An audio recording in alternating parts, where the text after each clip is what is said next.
जंगल में गर्मी का जोर बहुत बढ़ चुका था। कालू कौवा और गोरी कौवी आज ही नई नई फ्रिज लेकर आए थे। कालू जी, अब तो हमें पीने को ठंडा पानी मिलेगा। मैं फ्रिज में आइसक्रीम बनाकर खाया करूंगी और फल भी फ्रिज में ठंडे करके ही खाऊंगी। गौरी, पूरे जंगल में सिर्फ हमारे पास फ्रिज है।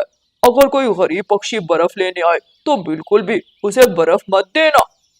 मैं तो किसी पक्षी को अपनी फ्रिज के पास भी नहीं आने दूंगी और तुम बर्फ देने की बात करते हो। मम्मा मम्मा, गौरी आंटी ने फ्रिज ली है। जग्गू ने बताया था कि वो अपनी फ्रिज में आइसक्रीम बनाकर खाते हैं। मम्मा, हमें गौरी आंटी से आइसक्रीम बनवा दे। अच्छा ठीक है गुड़िया बेटी, मैं आज शाम गौरी के पास जाऊंगी और गौरी से कहूंगी कि वो मेरे बच्चों को भी आइसक्रीम बना दे। गौरी बहन, जग्गू ने गुड़िया और कुकू को बताया कि आपने आइसक्रीम बनाई थी। मेरे बच्चे बहुत जिद कर रहे हैं, अगर मैं आपको दूध दूँ तो आप मुझे भी आइसक्रीम बना देना।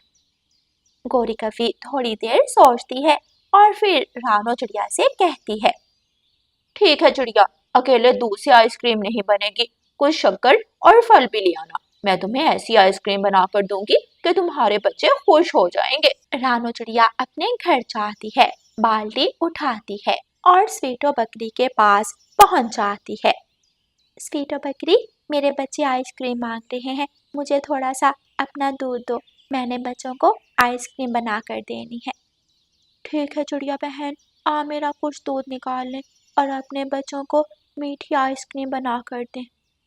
रानो चिड़िया स्वीटो बकरी से कुछ दूध लेती है और फिर कबूतर की दुकान पर चली जाती है। वहां से कुछ शक्कर लेती है। मैंने दूध और शक्कर तो ले ली, अब फल कहाँ से लाऊं? ऐसा करती हूँ, गौरी बहन से कहती हूँ कि फलों के बिना ही आइसक्रीम बना दे। गौरी बहन, मैं तो पूरे जंगल में गई, मैं दूध और शक्कर ले आई हूँ, लेकिन मुझे कहीं से भी फल नहीं मिले। आप मुझे फलों के बिना ही आइसक्रीम बना दे। मैं बना तो देती हूँ, लेकिन फलों के बिना आइसक्रीम ज्यादा स्वादिष्ट नहीं बनेगी। कोई बात नहीं गौरी बहन, मेरे बच्चे खुश हो जाएंगे, उन्हें दूध वाली आइसक्रीम भी बहुत पसंद आएगी। फिर रानो चिड़िया गौरी कवि को दूध और शक्कर देकर अपने घर चली जाती है। गौरी, क्या तू चिड़िया की नौकरानी है जो चिड़िया को आइसक्रीम बना कर देगी?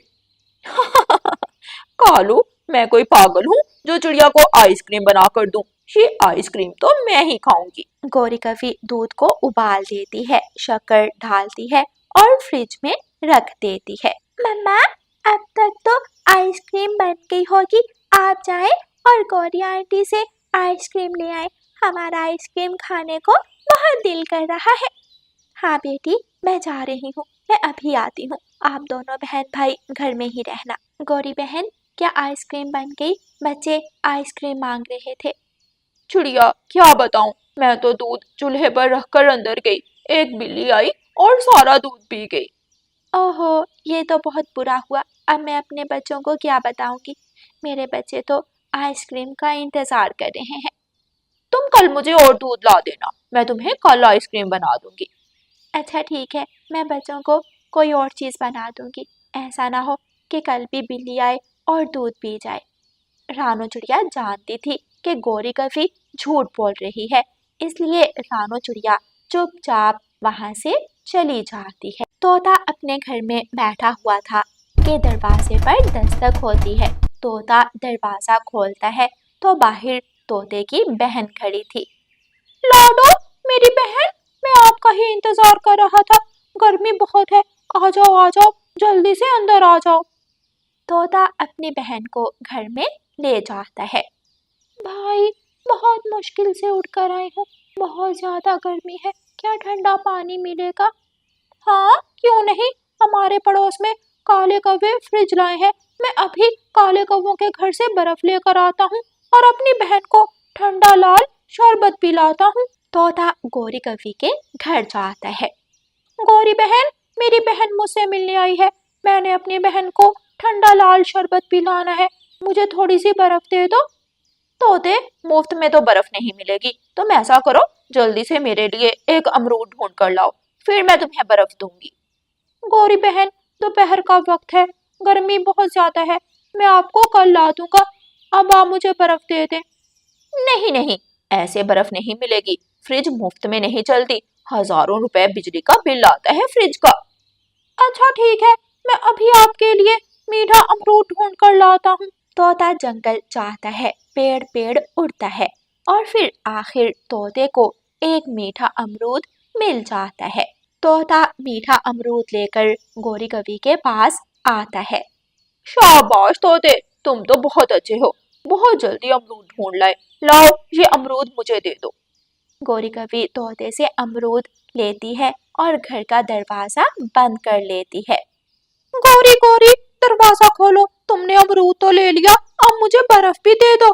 बड़ी चोंच वाले, भाग जा यहाँ से, नहीं है बर्फ मेरे पास। अगर बर्फ लेनी है तो मेरे लिए एक मीठा पका हुआ आम भी ढूंढ कर लाओ।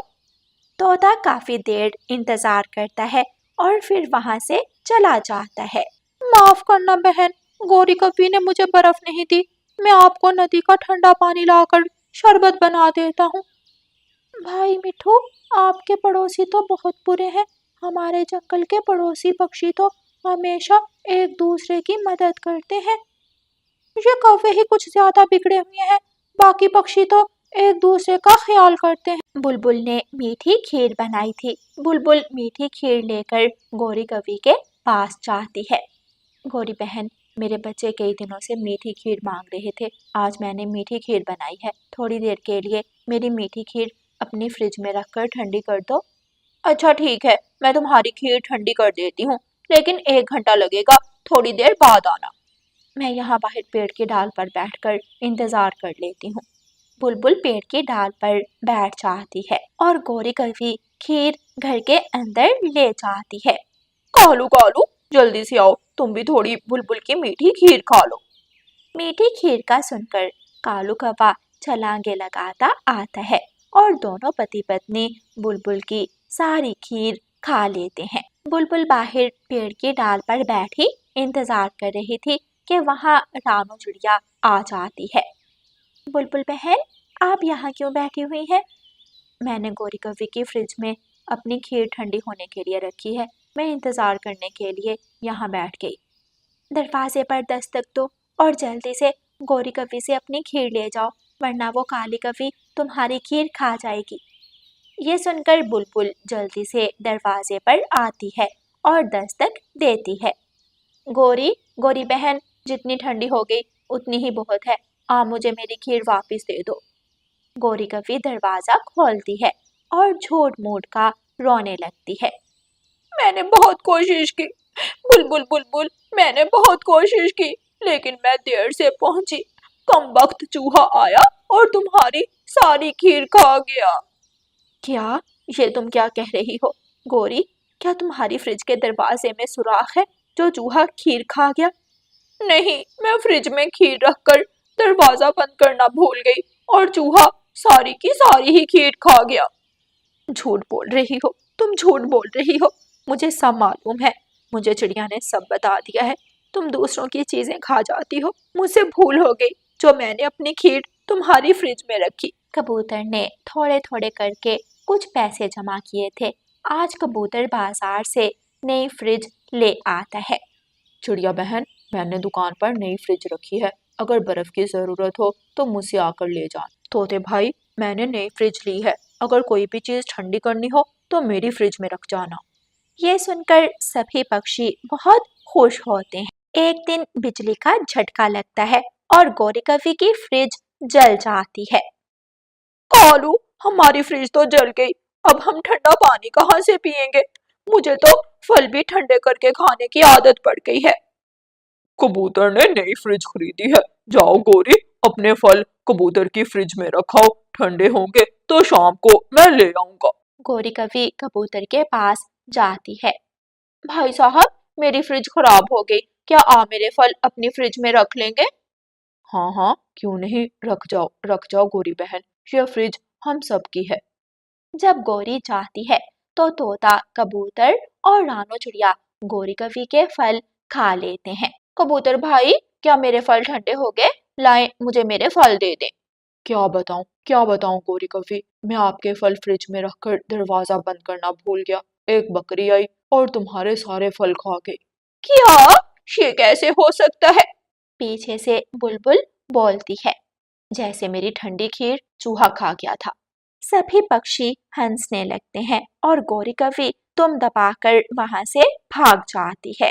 प्यारे दोस्तों, इस कहानी को लाइक, अपने दोस्तों के साथ शेयर और चैनल को सब्सक्राइब करना बिल्कुल मत भूलना। आपका धन्यवाद। लोमड़ी पूरे जंगल में ऐलान कर रही थी, सुनो सुनो सुनो, जंगल के सभी पक्षियों सुनो, मिठू राजा एक कंपटीशन करवा रहे हैं। जिस जिस पक्षी ने कंपटीशन में हिस्सा लेना है, मिठू राजा के दरबार में पहुंच जाए। सुनो सुनो सुनो। कालू, इस बार का कंपटीशन तो हम ही जीतेंगे। चलो हम भी मिठू राजा के दरबार में जाते हैं और हम भी कंपटीशन में हिस्सा लेते हैं। रानो चिड़िया भी लोमड़ी का ऐलान सुनती है और कंपटीशन में हिस्सा लेने के लिए उड़ती है। रुको रुको, रानो चिड़िया रुको, मुझे भी साथ ले जाओ। क्या तुम मिठू राजा के दरबार में जा रही हो? हाँ कबूतर भैया, मैं भी कंपटीशन में हिस्सा लूंगी। देखें इस बार मिठू राजा हमें क्या करने को कहते हैं। मुझे विश्वास है इस बार का कंपटीशन मैं ही जीतूंगी। कबूतर भी रानो चिड़िया के साथ उड़ता है। सभी पक्षी मिठू राजा के दरबार में पहुंच जाते हैं। दोस्तों, गर्मियों का मौसम है और इन दिनों का सबसे मशहूर और खास फल आम का फल है। जिस पक्षी के खेत में सबसे मीठे और पके हुए आम हुए, वो इनाम जीतेगा। आप सबका मुकाबला है। देखते हैं इस बार का कंपटीशन कौन जीतता है। मिठू राजा, आप इनाम पर हमारा नाम लिख दें, क्योंकि हमारे खेत के आम ही सबसे ज्यादा पके हुए और मीठे होंगे। मैं अपने खेत में सारा दिन मेहनत करती हूँ। मेरे खेत में आम के पेड़ हरे भरे हैं। इस बार का कंपटीशन मैं ही जीतूंगी। देखते हैं, ये तो बाद में पता चलेगा। जीतेगा वही जिसके आम सबसे पके हुए और मीठे होंगे। आप सबका 1 महीने का टाइम है। सभी पक्षी अपने अपने घरों को वापस चले जाते हैं। अगले दिन कौवा और कवि सुबह सवेरे अपने खेत में जाते हैं और अपने आमों के पेड़ों को पानी देना शुरू करते हैं। गौरी, 2 मटके पानी के तू भर कर ला, मैं थोड़ी देर आराम कर लेता हूँ और फिर 2 मटके मैं भर लाऊंगा। ऐसे हम बारी बारी काम करेंगे तो थकेंगे नहीं। ठीक है कालू, तुम ठंडे पेड़ की छांव में सो जाओ और मैं नदी से पानी भर कर लाती हूँ। गौरी कवि मटका उठाती है और नदी पर चली जाती है। नदी पर हवा चल रही थी, पेड़ की ठंडी छांव थी। गौरी कवि मटका पास रखती है और ठंडी छांव में लेटकर सो जाती है। गुड़िया बेटी, हमें कंपटीशन जीतना है। हमें पहले से ज्यादा अपने आमों के पेड़ों का ख्याल रखना है। मम्मा, मैं नदी से पानी लाती हूँ और आप खेत से सारी जड़ी बूटियाँ काट दें। दोनों माँ बेटी भी अपने खेत में काम शुरू करती हैं। कबूतर और कबूतर की पत्नी भी अपने आम के पेड़ की खुदाई करके जमीन नरम कर रहे थे और सूखी हुई शाखें काट रहे थे। शाम हो जाती है। कौवा और कवि अपनी अपनी जगह सोए हुए थे। कालू कौवे की आंख खुलती है। अरे, अब तो शाम हो गई। गौरी 1 मटका भी पानी का नहीं लाई। मैं जाकर देखता हूँ। अरे गौरी, तुम यहाँ सोई हुई हो? तुम तो नदी पर पानी लेने गई थी। ओहो कालू, मेरी आंख लग गई। अब तो शाम हो गई। चलो घर चलते हैं, बाकी का काम हम कल कर लेंगे। बाकी का काम? आज तो हमने कुछ भी नहीं किया, सारा काम अभी बाकी है। दोनों कौवे बिना काम किए ही अपने घर को चले जाते हैं। रानो चिड़िया ने शाम तक अपने आधे पेड़ों को पानी दे दिया था और खेत से सभी फजूल जड़ी बूटियां काट दी थी। घर जाकर मम्मा चिड़िया अपनी बेटी का खाना तैयार करती है और अपनी बेटी से बातें करने लगती है। गुड़िया बेटी, पिछली बार का कंपटीशन कालू कौवा धोखे से जीत गया था, लेकिन इस बार हम कोई चीटिंग नहीं होने देंगे। हम मम्मा ध्यान रखेंगे, अगर कालू अंकल ने चीटिंग करने की कोशिश की तो हम मिठू राजा को बता देंगे और कालू कौवे को सजा मिलेगी। दूसरे दिन कालू कौवा और गौरी कौवी जैसे ही खेत में काम करने पहुंचते हैं, वहां उनका मामा आ जाता है। कालू कालू भांजे, छोड़ो खेत का काम, मेरे साथ चलो। आज तुम्हारी मामी मीठे चावल बना रही है, जी भर के मीठे चावल खाना। ये सुनकर कालू कौवा और गौरी कौवी खुशी से नाचने लगते हैं। मीठे चावल, मीठे चावल। मामा जी, मेरा तो मीठे चावल खाने को बहुत दिल कर रहा था। चलो जल्दी से मीठे चावल खाने चलें। कौवा और कवि अपने मामा जी के साथ चले जाते हैं। आज भी वो खेत में कोई काम नहीं करते। ऐसे ही दिन गुजरते गए और फिर 2 दिन ही बाकी बचे थे। कंपटीशन का दिन आने वाला था। गौरी, मैं बहुत परेशान हूँ। चिड़िया के खेत में आम पक चुके हैं और चिड़िया के आम मीठे भी होंगे। चिड़िया जरूर इस बार का कंपटीशन जीत जाएगी। कालू जी, हम इस बार भी पिछली बार की तरह चीटिंग करेंगे। तुम ऐसे करो, जल्दी से बाजार जाओ और बाजार से एक पीले रंग की बाल्टी खरीद लाओ। मैं आमों पर पीला रंग कर दूंगी। ऐसे मिठू राजा हमारे आम भी पके हुए समझेगा और हम कंपटीशन जीत जाएंगे। गौरी, तुम्हारा दिमाग शैतानी कामों में बहुत चलता है। ठीक है, मैं अभी बाजार जाता हूँ। कालू कौवा बाजार जाता है और बाजार से एक पीले रंग की बाल्टी खरीद लाता है। गोरी कवि और कालू कौवा अपने आमों पर पीला रंग करने लगते हैं। रानो चिड़िया अपने पेड़ से एक पका हुआ आम तोड़ती है। गुड़िया बेटी, हमारे खेत के आम तो बहुत स्वादिष्ट हैं। देखो, तुम भी खा कर देखो, ये आम तो बहुत मीठा है। रानो चिड़िया की बेटी गुड़िया भी आम खाती है। मम्मा, सच में हमारे आम का मुकाबला कोई नहीं कर सकता। ये आम सबसे मीठा है। कालू जी, हमने आमों को पीला रंग तो कर लिया, लेकिन अगर तोते राजा ने आम खाकर देख लिया तो फिर क्या होगा? आम तो अंदर से खट्टा निकलेगा। मेरे पास इसका उपाय भी है। चिंता न करो, कंपटीशन हम ही जीतेंगे।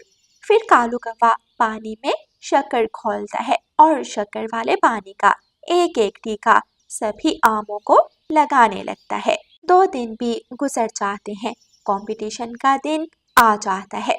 सपाही लोमड़ी कहाँ है? लोमड़ी को बुलाओ, आज कंपटीशन का दिन है। आज मैं सभी पक्षियों के आम देखूंगा। जिस पक्षी के खेत में आम मीठे और स्वादिष्ट हुए, उसे इनाम दिया जाएगा। फिर सपाही लोमड़ी को बुलाता है। उल्लू सपाही और लोमड़ी मिठू राजा को साथ लेकर पक्षियों के आम देखने जाते हैं। आए आए, मिठू राजा आए, पहले मेरे खेत में आए। मेरे खेत के मीठे आम आपका स्वागत करते हैं। मिठू राजा जैसे ही कालू कौवे के खेत में पहुंचता है, तेज बारिश शुरू हो जाती है। कालू कौवे, तुम्हारी मेहनत नजर आ रही है। तुम्हारे आम पूरी तरह पीले हैं। लगता है इस बार तुमने कुछ ज्यादा ही मेहनत की है। जी जी मिठू राजा, हमने बहुत मेहनत की। हमने दिन रात अपने आम के पेड़ों को पानी दिया। देखो तो, हमारे आम पूरी तरह पीले हो चुके हैं। राजा जी, देखें, मेरे ऊपर पीला रंग गिरा। आम का रंग उतर रहा है। कौवे ने धोखा दिया। कौवे ने आम के फलों पर पीला रंग किया है। देखते ही देखते बारिश के पानी से गोरी कौवी और कालू कौवे के पेड़ से सभी आमों का रंग उतरने लगता है और आम अंदर से पूरी तरह हरे निकल आते हैं। राजा जी, शायद हमारे आमों का रंग कच्चा था, इसीलिए बारिश के पानी से उतर गया। मैं पहले कबूतर और चिड़िया के खेत में जा रहा हूँ। तुमसे बात बाद में होगी। फिर मिठू राजा चिड़िया के खेत में जाता है। चिड़िया के पेड़ का आम तोड़कर खाता है। चिड़िया, सच में तुम्हारी मेहनत की मिठास तुम्हारे इन फलों में मौजूद है। वाह वाह, मैंने पहले कभी ऐसा मीठा आम नहीं खाया। राजा जी, मैंने और मेरी बेटी ने दिन रात मेहनत की। हमने अपने पेड़ को पानी दिया, मेहनत की, इसीलिए हमारे पेड़ के आम मीठे हैं। फिर मिठू राजा कबूतर के पेड़ से आम खाकर देखता है। कबूतर के पेड़ का आम भी मीठा था, लेकिन चिड़िया से थोड़ा कम।